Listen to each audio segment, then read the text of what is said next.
രാമ രാമ രാമ രാമ ലോകാഭിരാമ ഭൂമി ബാലശ്രേഷ്ഠ ഭാരതം ശ്രേഷ്ഠ ഭാരതം.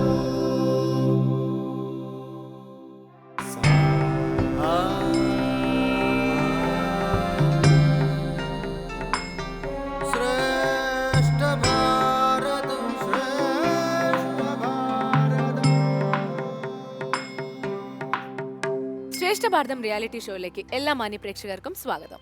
ശ്രേഷ്ഠ ഭാരതം കേവലം ഒരു മത്സരമല്ല, മറിച്ച് മത്സര രൂപത്തിലുള്ള ഒരു സാംസ്കാരിക വിനിമയ സംരംഭമാണ്. ഭക്തിയോടെ നിങ്ങൾക്ക് ഈ പ്രോഗ്രാമിനെ സമീപിക്കാം. കാരണം ഭക്തിക്കുള്ള ഘടകങ്ങൾ ഇതിലുണ്ട്. കാഴ്ചയുടെ, കേൾവിയുടെ ആസ്വാദന മണ്ഡലങ്ങൾ പ്രതീക്ഷിച്ചും നിങ്ങൾക്ക് ശ്രേഷ്ഠ ഭാരതത്തിലേക്ക് വരാം. സ്വാഗതം ചെയ്യുന്നു ശ്രേഷ്ഠ ഭാരതത്തിലേക്ക്. വീണ്ടും ആദ്യം ആചാര്യവന്ദനം. സ്വാഗതം ചെയ്യാം ഡോക്ടർ എൻ ഗോപാലകൃഷ്ണൻ സർ. സ്വാഗതം സർ. നമുക്ക് സ്വാഗതം ചെയ്യാം ശ്രീ കാവാലം ശ്രീകുമാർ സർ. സ്വാഗതം ചെയ്യുന്നു രാഹുൽ ഈശ്വർജി. മത്സര വിഭാഗങ്ങൾ ആരംഭിക്കുന്നു. ആദ്യം പ്രശ്നോത്തരി മത്സരം. സ്കൂളുകളെ നമുക്ക് സ്വാഗതം ചെയ്യാം. Team A, saint Mary's residential central school, Alappuzha.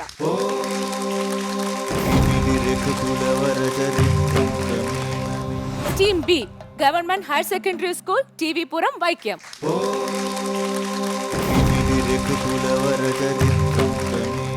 നമുക്ക് പരിചയപ്പെടാം. മോളുടെ പേര് പറയൂ. എൻ്റെ പേര് നന്ദിത എൻ പ്രഭു. ഞാൻ 12th സ്റ്റാൻഡേർഡിൽ പഠിക്കുവാണ്. ഓക്കെ. എൻ്റെ പേര് ഉത്തര ബി. ഞാൻ 12th സ്റ്റാൻഡേർഡിൽ പഠിക്കുകയാണ്. എൻ്റെ പേര് അനന്തകൃഷ്ണൻ. ഞാൻ 9th സ്റ്റാൻഡേർഡിൽ പഠിക്കും. ഓക്കെ. എൻ്റെ പേര് ഗൗതം കൃഷ്ണൻ. ഞാൻ 9th പഠിക്കുന്നു. ഓക്കെ. ഫസ്റ്റ് ക്വസ്റ്റ്യൻ ചോദിക്കാം അല്ലേ? ഫസ്റ്റ് ക്വസ്റ്റ്യൻ ടീം എയോടാണ്. യൗവരാജാഭിഷേകത്തിന് സന്നദ്ധനായിരിക്കുന്ന രാമനെ കണ്ട് അവതാര ലക്ഷ്യത്തെക്കുറിച്ച് സംസാരിക്കാൻ ആരാണ് നാരദനെ നിയോഗിക്കുന്നത്? A Brahma, B Mahavishnu, C Devendran, D Bhoomidevi. Your time starts now. Option A Brahma. Option A Brahma. നമുക്ക് ലോക്ക് ചെയ്യാം അല്ലേ? ഓപ്ഷൻ എ ബ്രഹ്മാവ്. എന്താ ബ്രഹ്മാവ് എന്ന് പറഞ്ഞത്? ഏത് സന്ദർഭത്തിൽ അങ്ങനെ പറഞ്ഞോന്നറിയോ? മഹാവിഷ്ണുയുടെ അവതാരം ആയതുകൊണ്ട് തന്നെ മഹാവിഷ്ണു തന്നെ ഓർമ്മിപ്പിക്കാൻ ചാൻസ് ഇല്ല. ബാക്കി രണ്ടും ഒരു ചാൻസ് എടുത്തതാണ്. ആ ഒരു കറക്കി കുത്തിയതാണ്. ആണോ? ഓക്കെ, നമുക്ക് നോക്കാം. നിങ്ങൾ കറക്കി കുത്തിയ ഉത്തരം ശരിയാണ്. ടീം എക്ക് 2 മാർക്ക്. അടുത്ത ക്വസ്റ്റ്യൻ ടീം ബിയോടാണ്. ക്വസ്റ്റ്യൻ ഇതാണ്. ലോകഹിതത്തിന് താൻ എന്തു ചെയ്യും എന്നാണ് ഭരതൻ പറയുന്നത്? എ അയോധ്യയുടെ ഭരണഭാരം ഏറ്റെടുക്കും, ബി ജ്യേഷ്ഠനെ വനത്തിൽ നിന്ന് കൊണ്ടുവരും, സി അയോധ്യ ഉപേക്ഷിച്ചു പോകും, ഡി അയൽ രാജ്യങ്ങളെ ആക്രമിക്കും. Your time starts now.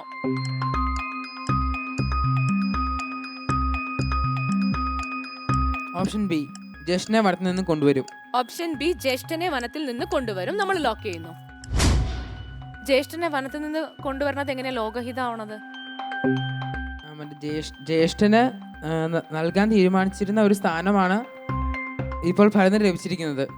അപ്പൊ അതിന്റെ ആ ഒരു മര്യാദ അനുസരിച്ച് തിരിച്ചു കൊണ്ടുവരുന്ന മര്യാദയുടെ പുറത്താണ് പറഞ്ഞത്. നിങ്ങൾ പറഞ്ഞ ഉത്തരം ശരിയാണ്. നെക്സ്റ്റ് ക്വസ്റ്റ്യൻ ടീം എയോടാണ്. ക്വസ്റ്റ്യൻ ഇതാണ്. ഭരതൻ വനത്തിലെത്തുമ്പോൾ ശ്രീരാമൻ വസിച്ചിരുന്നത് ചിത്രകൂട പർവ്വതത്തിലാണ്. അത് ഏത് നദീ തീരത്തായിരുന്നു? A Sarayu, B Yamuna, C Brahmaputra, D Mandakini. Your time starts now. പെട്ടെന്ന് പറ. A Sarayu. A Sarayu. Lock ചെയ്യട്ടെ. ഓക്കെ. അയോധ്യയുടെ അടുത്താണോ സരയു? അയോധ്യ സരയു നദിയുടെ തീരത്താണല്ലോ. നമുക്ക് നോക്കാം. നിങ്ങൾ പറഞ്ഞ ഉത്തരം തെറ്റാണ്. നമ്മൾ ക്വസ്റ്റ്യൻ ടീം ബിക്ക് കൈമാറുന്നു. ക്വസ്റ്റ്യൻ ഇതാണ്. ഭരതൻ വനത്തിലെത്തുമ്പോൾ ശ്രീരാമൻ വസിച്ചിരുന്നത് ചിത്രകൂട പർവ്വതത്തിലാണ്. അത് ഏത് നദീ തീരത്തായിരുന്നു? B Yamuna, C Brahmaputra, D Mandakini. Your time starts now. പറ വേഗം. Option D Mandakini. Option D Mandakini. Lock ചെയ്യട്ടെ. Option D Mandakini. അറിഞ്ഞോണ്ട് പറഞ്ഞാണോ? അല്ല, ഊഹിച്ചതാണോ? നിങ്ങൾ പറഞ്ഞ ഉത്തരം ശരിയാണ്. അടുത്ത ക്വസ്റ്റ്യൻ ടീം ബിയോട് തന്നെയാണ്. ക്വസ്റ്റ്യൻ ഇതാണ്: എന്താണ് ചതുരംഗ സൈന്യം? ഓപ്ഷൻ എ ചതുരന്മാരായ അംഗമുള്ള സൈന്യം. ബി ആന, തേർ, കാലാൾ, കുതിര എന്നീ വിഭാഗങ്ങളോട് കൂടിയ സൈന്യം. സി ചതി തുടങ്ങിയ ഉപായങ്ങൾ പ്രാവർത്തികമാക്കുന്ന സൈന്യം. ഡി സ്വകാര്യ സൈന്യം. Your time starts now. Option B ആന, തേൽ, കാലാൾ, കുതിര എന്നീ വിഭാഗങ്ങൾ കൂടിയ സൈന്യം. ഓക്കെ, ലോക്ക് ചെയ്യട്ടെ. ഓപ്ഷൻ ബി ആന, തേർ, കാലാൾ, കുതിര എന്നീ തുടങ്ങിയ വിഭാഗങ്ങളുള്ള സൈന്യം. നമുക്ക് നോക്കാം ശരിയാണോ. അപ്പൊ ചതുരന്മാരില്ലേ ഈ സൈന്യത്തില്? ചെസ് കളിക്കുമ്പം ഇങ്ങനെ രാജാവിന്റെ കൂടെയുള്ള സൈന്യമാണല്ലോ ഇവരെല്ലാം. അപ്പൊ ആ ഒരു ഓക്കെ, നിങ്ങൾ പറഞ്ഞ ഉത്തരം ശരിയാണ്. ടീം ബി ക്ക് 2 mark.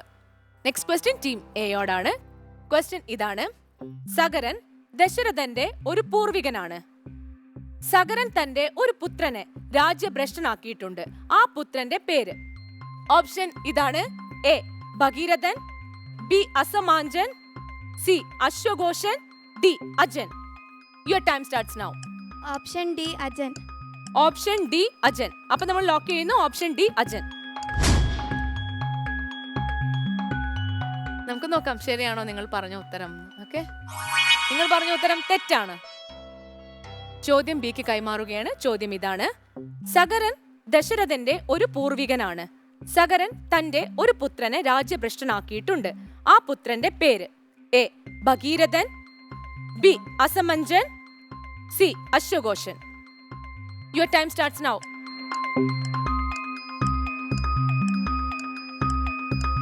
B Asamanjan. B Asamanjan. നമ്മൾ ലോക്ക് ചെയ്യാണ് ബി അസമഞ്ജൻ.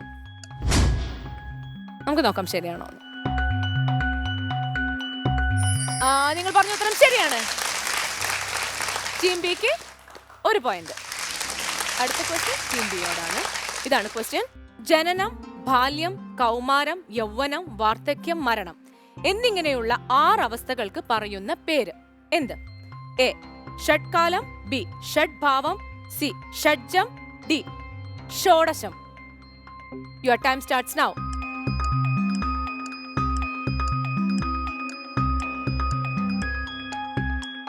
പെട്ടെന്ന് പറ. ഓപ്ഷൻ എ ഷഡ്കാലം. ഓപ്ഷൻ എ ഷഡ്കാലം. ലോക്ക് ചെയ്യട്ടെ.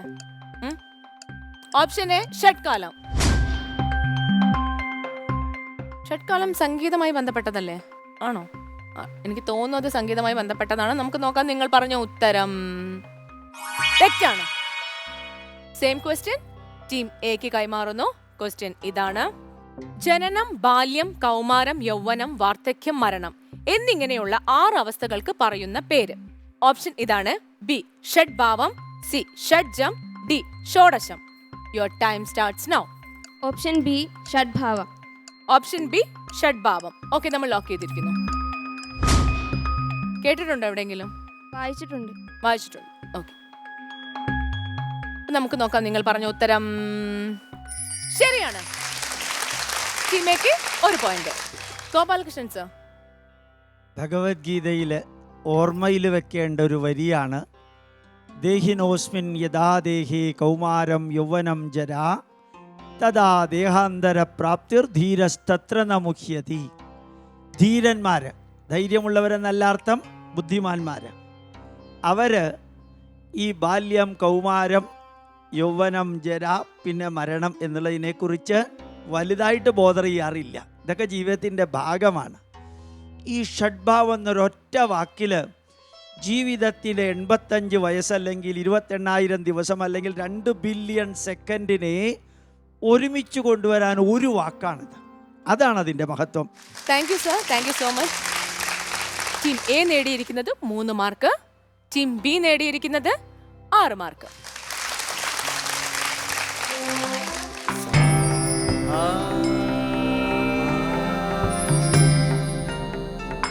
ശ്രേഷ്ഠ ഭാരതം.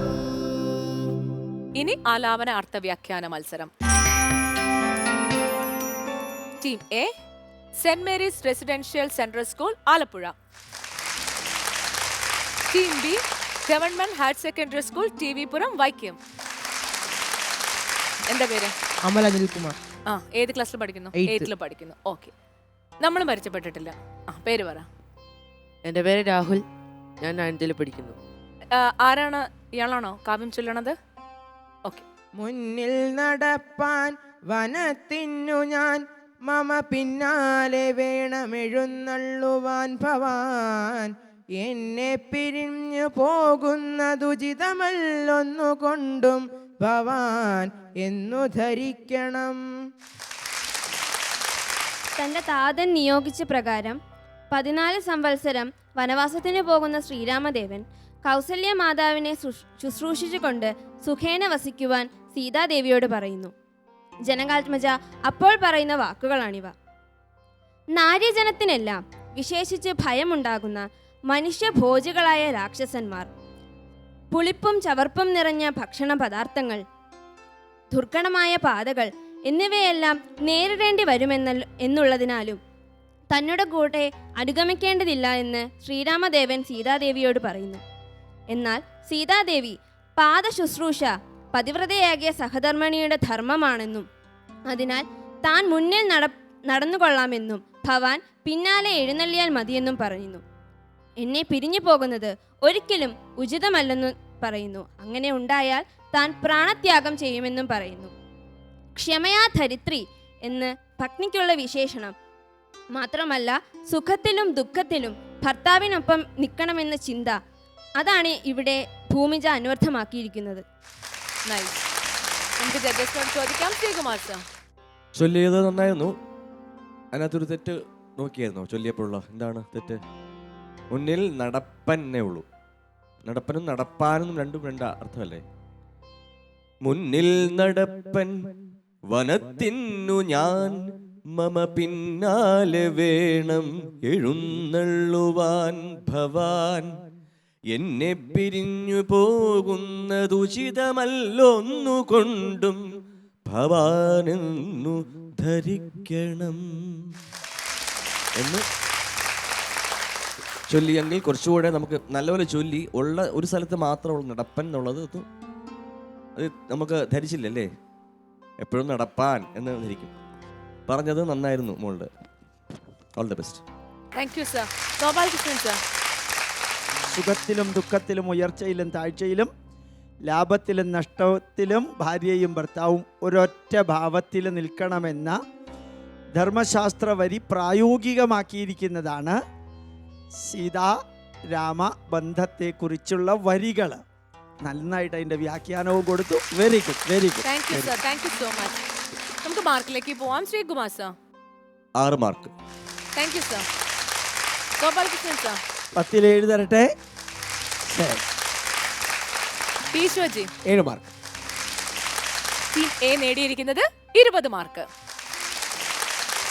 അടുത്തത് ടീം ബിയോടാണ്. ടീം ബിയുടെ കാവ്യം സ്ക്രീനിൽ.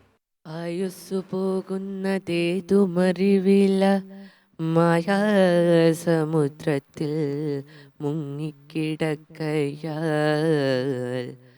വാർദ്ധക്യമോടു ജരാനരയും പൂണ്ടു ചിത്തമോഹേന മരിക്കുന്നിതു ചിലർ. നേത്രേന്ദ്രിയം കൊണ്ടു കണ്ടിരിക്കെ പുനരോർത്തറിയുന്നില്ല മായതൻ വൈഭവം.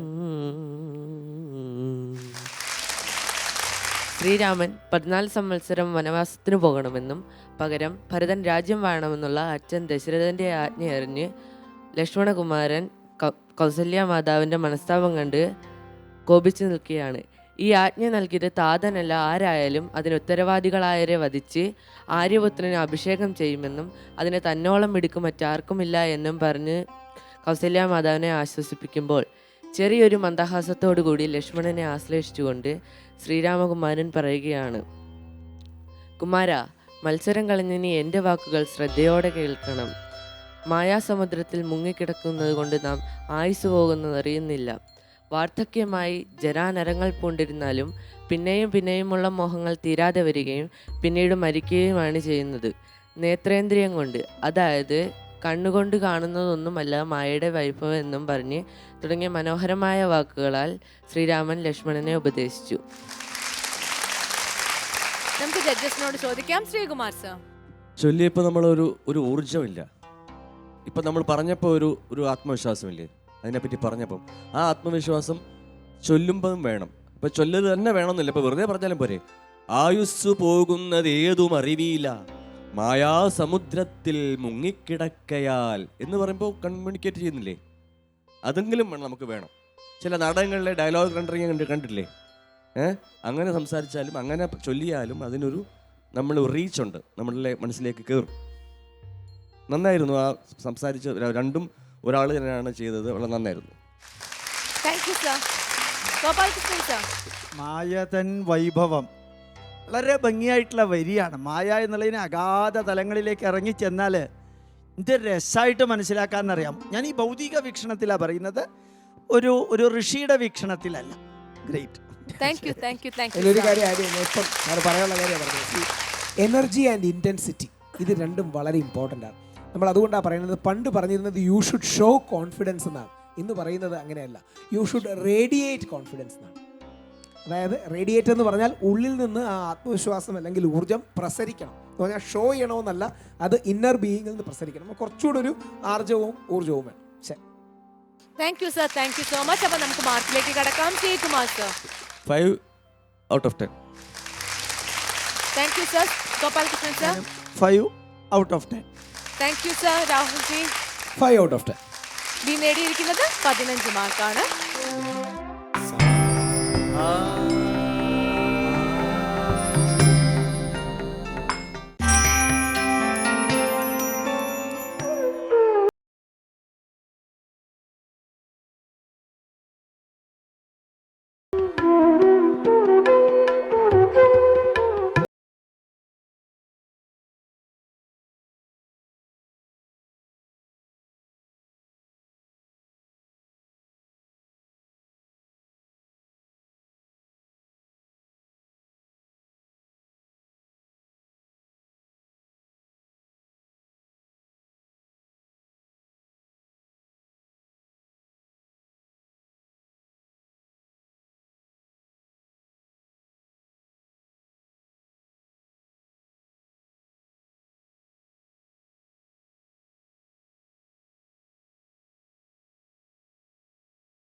രഘുകുലവരചരിത്രം നന്നായി തന്നെ ചെയ്തു. വളരെ ലളിതമായിട്ടാണ് ചെയ്തത്. എല്ലാവർക്കും മനസ്സിലാവുന്ന രീതിയിലാണ് ചെയ്തത്. എങ്കിലും നിങ്ങൾ ചെയ്ത വിഷയം ഏതാണെന്നൊന്ന് പറഞ്ഞോളൂ. ഭരതവിലാപം. ഭരതവിലാപമാണ് ചെയ്തത്. ഓക്കെ, നമുക്ക് പരിചയപ്പെടാം. പേര് പറഞ്ഞോളൂ. Ashmi 8th. Gauri 9th. Jishnu 9th. Aleena 9th. പ്രേക്ഷ 9th.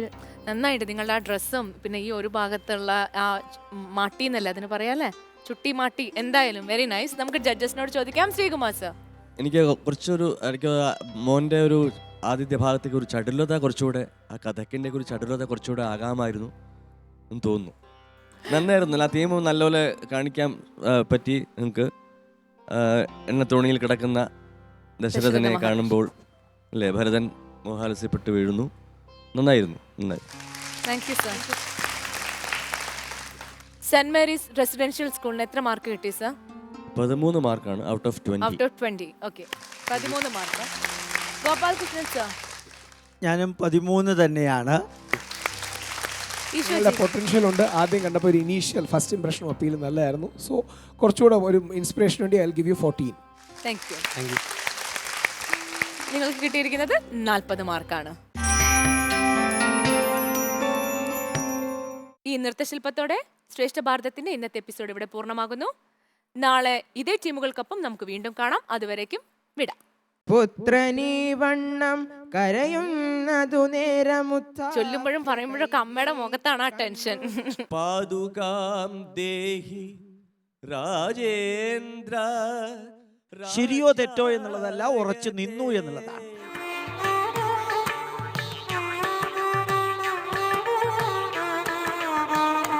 Costume courtesy for Nitya Das, Ethnic Weaves, accessories for Nitya Das, Alfonsa.